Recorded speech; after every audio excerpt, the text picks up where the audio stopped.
Oh no, my Nissan. She is now, probably a murderer. Or was she before? Could my own Nissan, Izzy, be capable of murder? I say yes. As her unsatisfactory fashion sense has already killed more on the inside than Junko could ever. Plot twist, we're all super duper despairs and one of us did this to ramp up more despair, and also to test a theory of theirs that one of us could do hope. We are all failing, rather badly.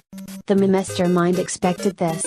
And now they're despairing, and we're going to be despairing, because we are all despairs, which is turning into a cycle akin to king shaming someone whose kink is king shaming. Somebody's getting off but most are just disgusted yet are part of the cycle and cannot break free. But maybe, someone in there has a king for king shaming someone who has a king for king shaming and it's like an inside job? Perhaps? But anyway, Nikita, they didn't expect, she's got some kinda reputation, and the hooded one knows it.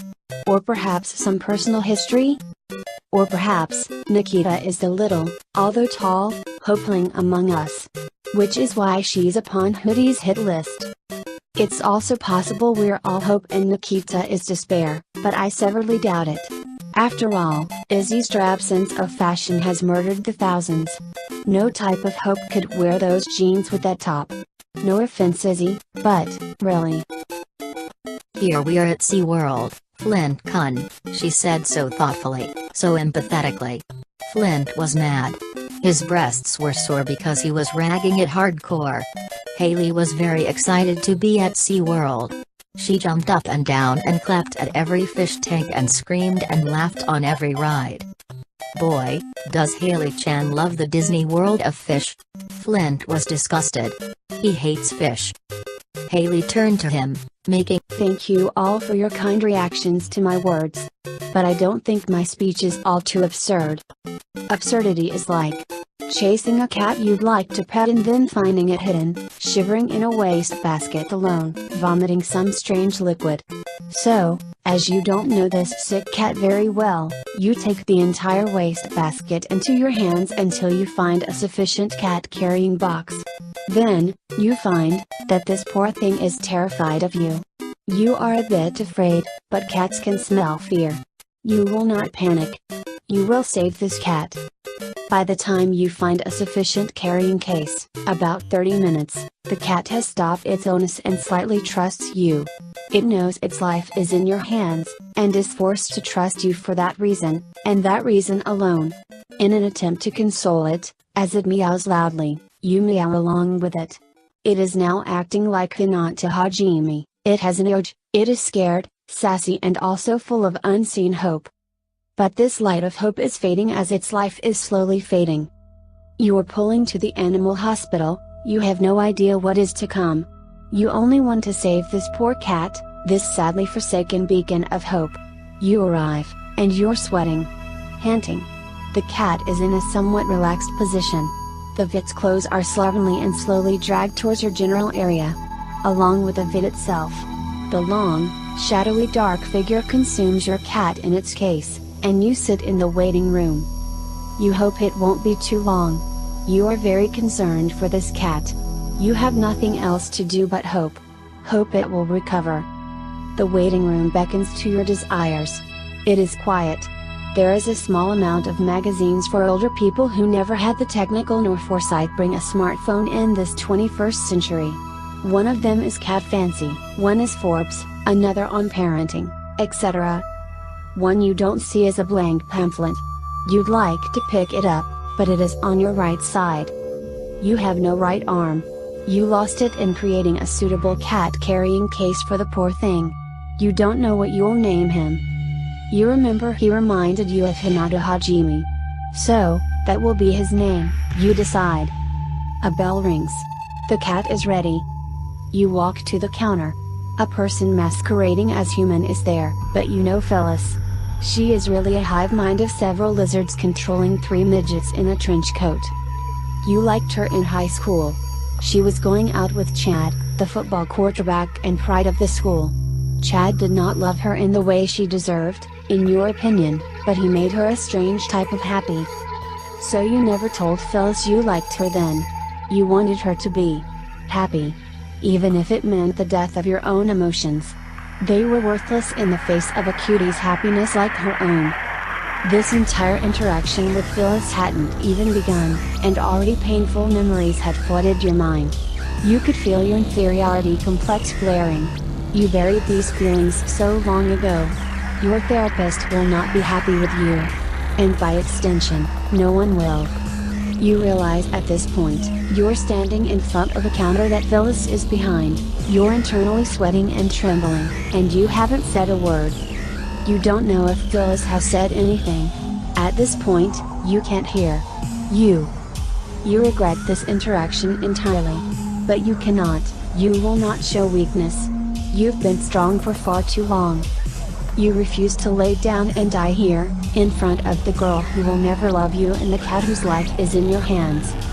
To Phyllis, you muster all your courage and say, "Where is Hinata?" Phyllis slurps in response. Her soft, kind voice hasn't changed in these long years. Maybe it's now a little softer. You know that she's married to Chad and she's happy with him. She's so damn happy. Why can't you let her be happy? Why do you have to be so?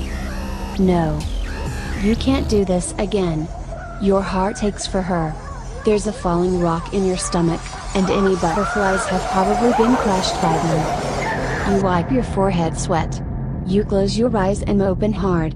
You won't cry. Not here. Not now. Phyllis, where is Hinata? Phyllis turns and walks away from the counter. You let out a soft sigh of relief. She's the only girl you've ever loved, and damn it, you'll never let a person like yourself hurt her again. Phyllis holds the small Hinata with gloves filled with small lizards. She places him on the table. Hinata meows in response. He appears to be healed. You are pleased at this. You know you cannot pay for his treatment, you grab him and run. You run out the door, into the rain, into your car, and you drive away. There is a forest of trees around you. The green is like a blur. Hinata has attached himself to your chest in fear, and he is meowing very loudly. You're driving very fast. At least 100 miles per hour at this point. You don't care. You're shedding the tears you'd never show Phyllis. Hinata is scared. Phyllis is probably confused, and if you cannot stop your emotional frenzy, you're going to crash this car. You close your eyes, something you shouldn't do while driving. You take a deep breath. You slowly open your eyes again. You loosen your grip on the steering wheel and you raise your foot on the gas pedal. You're slowing down. The forest becomes more visible. It is on fire. You can smell bodies of emotional teenagers burn. You know you're next to a campsite of despair. Do you help them? No. You're too bitter right now. Phyllis will never love you. Hinata is meowing. Phyllis could never know how much you love her. How you'd die for her. And you are, in this moment, feeling such a great despair. Initially, Kayla thought it was just some nasty-ass soup. But a realization dawned upon her. This was the nastiest ass of all. Not a simple nasty ass, but ass in a bowl, liquefied. As though, she were quite literally, eating ass. The only thing comparable was the time she tried a kid's cuisine TM microwavable meal as a child, and let me tell you, that was a fucking doozy. Kayla decided, with the dupiest, dooziest shit she'd ever had comparable, the soup must have been poisoned. Either that, or the tomato within was some Tom-ass taupe. I can see it now. I'm getting married to my beloved Asuka. Jay is at my side while Nagusa is at hers. Shinji is sobbing and Rei is patting his back. Everyone else is just confused as hell. Then Olivia comes in to bless the marriage, and with her she brings a gift. Asuka and I open the box together to find a copy of the original Rekindle. The Rekindle before Olivia was signed onto a publishing company for a piece she said she'd never write on again. They made her fix it up. But no edited version was ever as despair-inducing as the original. For it was the first time anyone felt such pain. Asuka combusts right there. Shinji is eaten by his robot. The siblings start making violent love to Shinji's corpse. The guests have all began to tear their clothes off along with various body parts. Jay has a knife and pills in his hands, but this time it's for himself. Olivia just smiles and says, this day was going to be perfect. The kind of day of which you dreamed since you were small. And then leaves the wedding. No records show she ever even came to the wedding. Her alibi was a meeting she had surveillance prove was tight. The wedding is all over the news as being a mass suicide with one survivor. Jay. But no one can convince her she's not actually dead too.